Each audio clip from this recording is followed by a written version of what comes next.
Si tu en as marre d'être jugé dans ce que tu ressens, alors cette vidéo, elle est pour toi. Salut les joyeux rebelles. Dans cette vidéo, j'ai envie que tu te positionnes. J'ai envie de partager avec toi que tu dois refuser, haut et fort, qu'on juge ce que tu ressens. Alors oui, c'est vrai, on a une hérédité. Effectivement, on arrive de nos parents avec ce qu'ils sont et avec ce qu'ils nous ont transmis. Mais ceci n'est pas une fatalité. Alors, bien entendu, il y a des familles où on apprécie de pouvoir développer les qualités de ceux qui nous ont procréés, mais il y a aussi des moments où dans notre vie, nous avons réussi à nous affranchir des croyances qui sont portées par le lien de la famille. Et donc, nous sommes devenus des êtres qui avons accepté de ressentir, de vivre, de faire des expériences différentes peut-être que celles que nos parents auraient eu envie que nous fassions et en tout cas que nous avons décidé de mettre en place dans notre vie d'adulte. Que nous portions ces croyances ou pas, que nous soyons différents de nos parents ou pas, il est clair que nous avons un monde intérieur qui est nourri par notre émotion, par notre imaginaire, par nos ressentis, par nos propres croyances et celles que l'on se fabrique au quotidien. Et tout ça, bien entendu, c'est notre richesse. Tout ça vient d'un élan, de quelque chose de très spontané. Quand tu ressens quelque chose vis-à-vis de quelqu'un ou vis-à-vis d'une situation, tu ne calcules pas ce que tu ressens, ça monte, ça émerge et là, il y a quelque chose qui se passe. Tout ce que je ressens, ce que je vis dans mon monde intérieur m'appartient. Mes craintes, mes peurs, mon sentiment d'amour, de tendresse, d'attirance envers quelqu'un, mon intérêt vers quelque chose, vers une situation, vers un environnement. Tout ça, ça m'appartient et tout ça, ça fait que je suis quelqu'un d'unique. Et tu as remarqué que les gens qui nous aiment ont souvent quelque chose à dire sur le monde intérieur qui nous habite. Ils ont souvent quelque chose à dire sur nos ressentis. Et ça commence quand tu es petit, tu te casses la binette, boum, tu fais le bon gadin, tu te relèves, tu pleures parce que tu as mal. La plupart des parents, quoique maintenant c'est en train de changer, mais la plupart des parents vont dire « Ah, mais c'est rien, mais non, tu n'as pas mal. » Comment ça, j'ai pas mal? Bien sûr que j'ai mal. Je viens de me casser la figure, ça saigne, bien sûr que j'ai mal. Donc quelque part, le parent est en train de dire que ce que moi je ressens, c'est pas correct. Donc déjà, il y a un petit doute qui s'infiltre d'une façon très pernicieuse dans notre propre valeur et dans le jugement que nous avons vis-à-vis de notre sensation physique. Ensuite, quand on est petit ou quand on est ado, eh bien, je ne sais pas pour toi, mais pour moi, c'est clair que j'ai été toujours amoureuse. J'ai toujours aimé ce sentiment d'amour et j'ai toujours été amoureuse de garçons. Et il y a eu des moments, bien entendu, ça ne s'est pas toujours passé comme j'aurais bien voulu que ça se passe. C'est-à-dire que soit j'ai déménagé une 15e fois, soit effectivement, ce garçon, il n'a plus voulu de moi ou il s'est tourné vers une autre fille, bref. Mais ça m'a poignardée.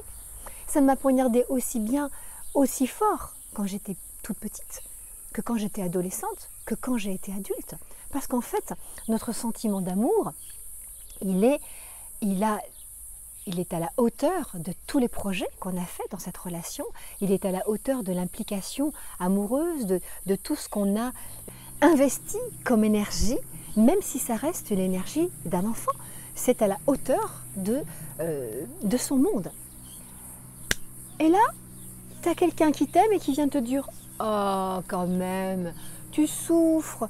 Oh, mais non, enfin bon, mais t'es petite, mais t'es jeune. Enfin bon, allez, un de perdu, 10 de retrouvé. Oh. » Mais qu'est-ce que tu es en train de me dire là? Tu es en train de me dire que moi, ce que je ressens, ce chagrin que j'ai, cette vraie peine que j'ai, parce qu'elle n'est pas feinte, elle est réelle. Tu es en train de me dire que ça, c'est du pipeau, que ça n'a pas de place. Mais en fait, t'es qui, toi, pour juger? Tu vois, c'est ça que moi, j'avais envie de répondre. Et en fait, c'est vrai, qu'est-ce qui fait que ceux qui nous aiment ou ceux qui nous entourent se permettent de juger notre ressenti ou se permettent de le minimiser? Est-ce que c'est parce qu'eux-mêmes n'ont pas eu la place de pouvoir l'exprimer? Et souvent, c'est le cas. Est-ce qu'ils n'ont pas eu aussi cette capacité à aller chercher à l'intérieur d'eux et de se dire « mais ça, moi, je le ressens. Et quand je le ressens, c'est que c'est vrai. » En fait, ce n'est pas forcément ce que je pense qui fait ce que je suis. C'est ce que je sens qui fait ce que je suis. C'est ce qui se passe dans mon ressenti, dans mes émotions. Nous sommes des êtres émotionnels. Et par cette vidéo, moi j'ai envie de te dire, ne te laisse pas faire, mon Dieu. Ne laisse pas l'autre dire comment tu dois te sentir. En fait, ce que tu as besoin, c'est pas qu'on vienne te dire comment tu dois te sentir, c'est d'être entendu dans ce que tu ressens. C'est tout, pas de commentaires.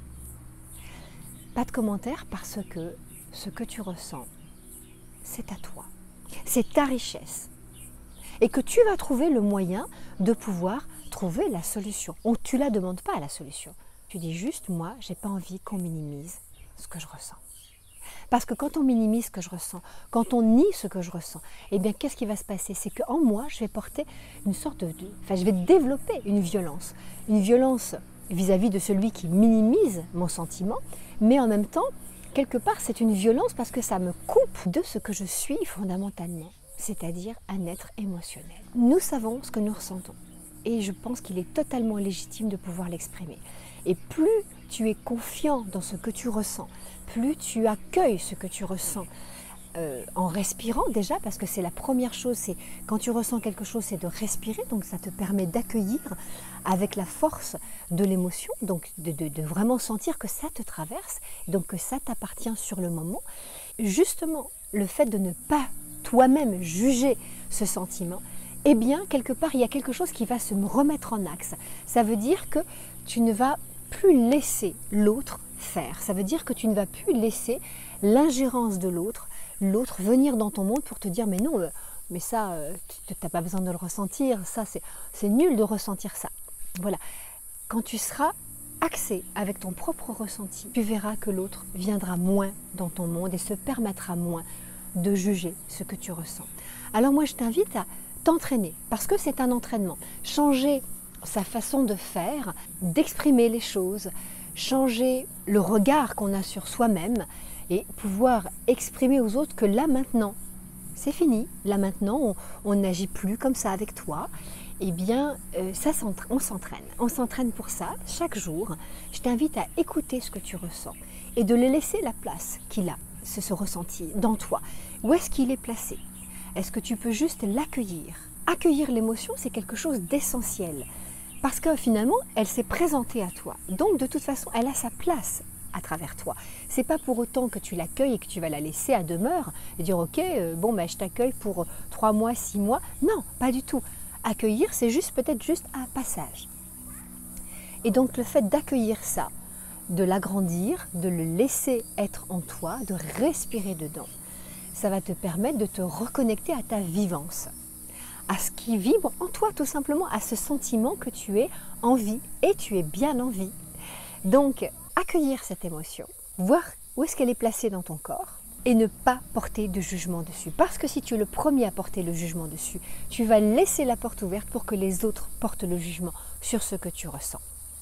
Et puis toi, si tu as l'habitude de juger le ressenti de tes enfants, de ton amoureux, de ton amoureuse, de tes amis, eh bien regarde, qu'est-ce qui te pousse à minimiser? Qu'est-ce qui te pousse à faire un commentaire sur le sentiment ou l'émotion qui traverse l'autre?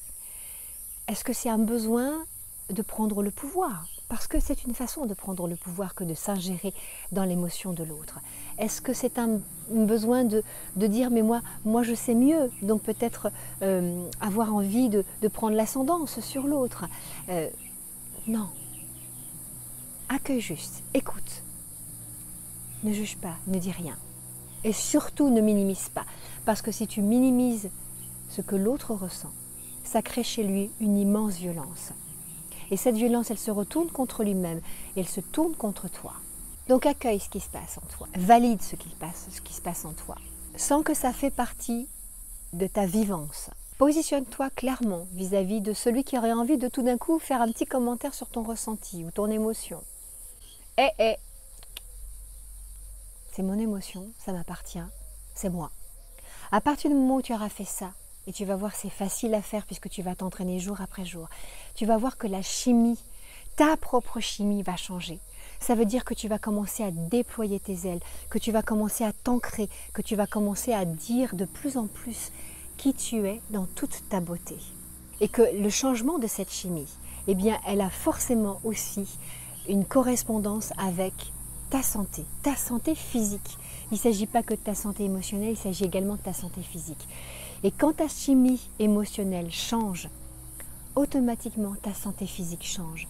Et tu vas voir que tu vas être beaucoup plus en forme, que tu vas te sentir beaucoup plus réveillé, que tu vas sentir qu'il y a une énergie autre qui circule dans ton corps. Je te souhaite de faire cette belle expérience et je te souhaite aussi de te positionner haut et fort pour que personne ne minimise ou ne vienne te dire que ce que tu ressens n'est pas correct. Ce que tu ressens est forcément correct parce que tu le ressens. Je te fais de belles bises, joyeux rebelle, et je te dis à très bientôt pour une prochaine vidéo. Pense à regarder là en dessous de cette vidéo, il y a des cadeaux pour toi. Et puis, il y a aussi d'autres vidéos qui peuvent t'intéresser, qui pourraient être autour de cette thématique, de nos besoins, de notre relation à l'autre, de notre relation à nous-mêmes, et bien entendu autour de notre santé, puisque bien entendu, tout ça est intriguement lié et que nous sommes des êtres holistiques, c'est-à-dire que rien n'est séparé, le cœur, l'émotionnel, le physique, le mental, le spirituel, tout ça, c'est nous, dans toute notre beauté. Voilà, donc n'hésite pas à aller regarder en dessous ce que je peux t'offrir et bien entendu à mettre un petit pouce si cette vidéo a fait sens pour toi. Je t'embrasse et à très bientôt. Bye bye les joyeux rebelles.